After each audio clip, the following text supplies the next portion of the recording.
Morning everyone, and welcome to the first day of the new 7-day foam rolling challenge. The purpose for this challenge is to give you some ideas of how you can self-maintain during the lockdown, because obviously while the lockdown's going on, most of you will be unable to have access to someone like myself to have an MOT from having a sports massage. Therefore, it's our responsibility, really, ourselves to think of some home-based alternatives that we can do. And also, I want to try and motivate you to do that as well. Before we get started, though, I just want to raise a couple of points. So firstly, it's about health conditions. So while foam rolling is safe for the vast majority of us, if you do have a health condition that can potentially present as a contraindication to participation, then obviously please do get it checked out by a medical professional before you take part in the series, because obviously we don't want to make any of these conditions worse. Otherwise, if you are fit and well and free from any health conditions, then you should be okay to take part.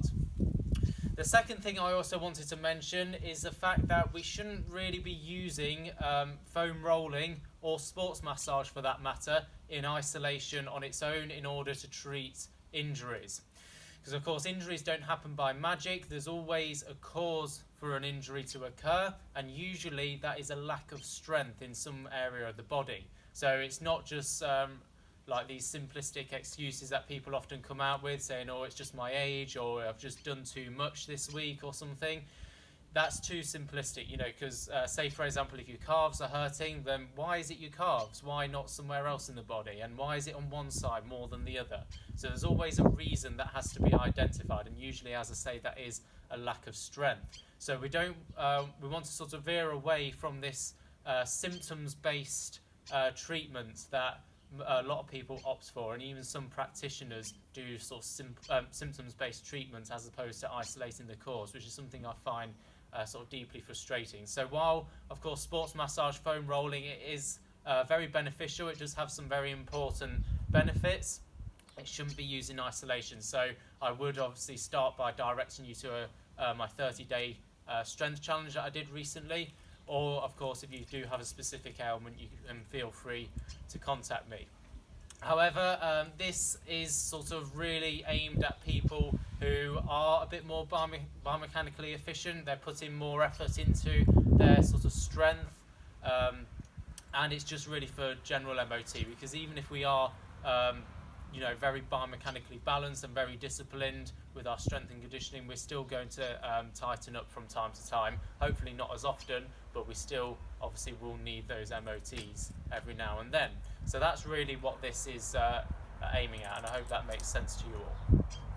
So the first area that we're going to focus on in this series is the IT band. So the IT band is a tendon that runs down the side of our thigh, just here on the outside. And of course we're going to be getting into the Vastus Lateralis, which is the outer quad muscle as well. Now in this series I'm not going to go into too much detail really about the biomechanics and why we get certain tightnesses, other than really to say that it is sort of tight and it is a common area amongst, you know, runners or whatever. I will briefly summarise for this one though that often it is because of this sort of weakness around the hip, the external rotators, so it allows this knee to come inwards, putting a strain through the IT band and the Vastus Lateralis. And likewise, if we have this classic sort of hip drop sort of gait where our non-weight bearing side ends up dropping because of a weakness in our obliques on that side, then that can put again pressure down into this sort of IT band as well, as it's sort of stretching it out and putting it under more strain. So we want to obviously try and release these tightnesses off a bit. So I'm going to use my conventional foam roller for this one, and essentially we're going to lie on our side. Okay, and I'm going to go straight in at the deep end with this one and go really with the hardest exercise, but I'll show you some adaptations you can do as well if you find it too hard. So we want to lie on our side. We don't want to go over joints, okay, with the foam roller. So as you can see, I'm not going over my knee. We're just starting just above the knee, and we're going to roll so that we're going up to just below the hip just here. Okay, so we want to really concentrate our pressure, okay, and we want to go really nice and slow. Okay, the biggest mistake that people make when they're foam rolling is that they just try and do it really quickly like this. So they just go up and down, and they just, you know, glide over all the important sort of trigger points that they might have. So what we want to do is we want to go as slow as we possibly can. So we want to move nice and slow, because that way we're going to be able to concentrate more weight and more pressure into these tight areas. So that's probably why people cheat, because they don't want it to hurt, so they go quick. But of course we want to really focus on any sort of trigger points in that IT band, or of course the muscle underneath. Okay, so like for example just here I can feel it a little bit more, so I'm just going to stop and so concentrate a bit more pressure on that area.